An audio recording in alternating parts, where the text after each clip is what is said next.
થોડુંક સહન કરતા શીખીએ તો પણ આપણા સંબંધો એક સારા બની શકે છે. Day by day intelligence power વધી રહ્યો છે, ટોલરન્સ પાવર રિડ્યુસ થઈ રહ્યો છે. સખત પરિણામો જે આના આવવા લાગ્યા છે ઇન્ટેલિજન્સ પાવરને લીધે. હમણાં જ એક ભાઈ મળવા માટે આવ્યા, એનો દીકરો જીદ લઈને બેઠો છે. શેની જીદ? ડોગી લાવવું છે ઘરમાં, અને બીજું એને બાઇક જોઈએ છે. તું સમજાવો.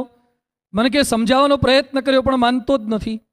હવે એમ કહે છે કે તમારે મને બાઇક ન લઈ આપવું હોય તો મને અમદાવાદ રોડ પર લઈ જાઓ, ગાડીમાંથી નીચે ઉતારો અને ફૂલ સ્પીડે ટ્રક આવતો હશે એની નીચે હું જતો રહીશ, પછી તમારે મને બાઇક નહીં લઈ આપવાનું.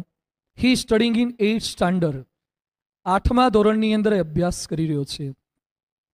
ટોલરન્સ પાવર રિડ્યુસ થઈ રહ્યો છે. સહન શક્તિ એ કોઈ પણ સંબંધોને ટકા